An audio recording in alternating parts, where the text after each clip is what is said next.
बहुत समय पहले पूर्ण देश का राजा पौंड्रक वासुदेव घमंड और अहंकार से अंधा हो गया था।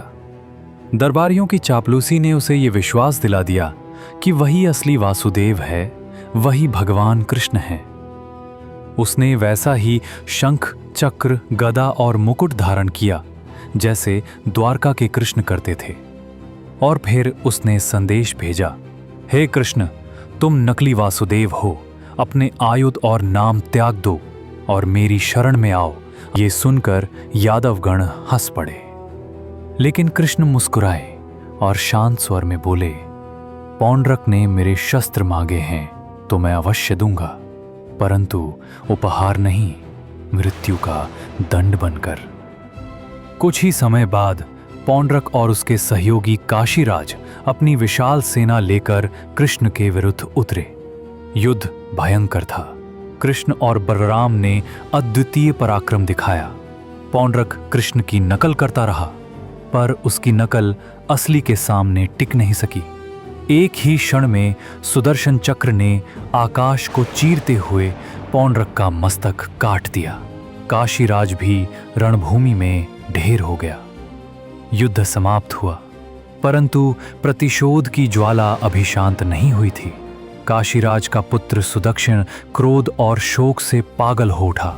उसने संकल्प लिया, मैं अपने पिता की मृत्यु का बदला अवश्य लूंगा। सुदक्षिण ने फिर भगवान शिव की कठोर तपस्या आरंभ की। दीर्घ साधना और हवन से प्रसन्न होकर शिव ने उसे वरदान दिया, हे सुदक्षिण, तुम यज्ञाग्नि से एक भयंकर कृत्या उत्पन्न कर सकोगे, वो शत्रु का संहार करेगी। सुदक्षिण ने तुरंत ही वो यज्ञ किया। आहुति पर आहुति दी गई, मंत्र गूंजने लगे और अग्नि से प्रकट हुई एक भीषण कृत्या आग और विनाश से भरी हुई। सुदक्षिण ने आदेश दिया, जाओ, द्वारका जाओ और कृष्ण का सर्वनाश कर दो। राक्षसी गर्जना करती हुई कृष्ण की ओर बढ़ी, परंतु कृष्ण शांत खड़े रहे।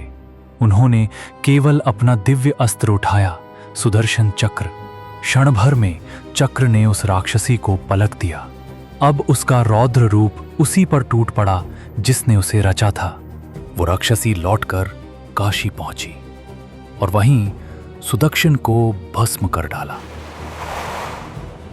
लेकिन सुदर्शन चक्र यही नहीं रुका। वो धधकता हुआ काशी नगरी में प्रविष्ट हुआ। महल, मंदिर, राजपथ सब आग की लपटों में जल उठे।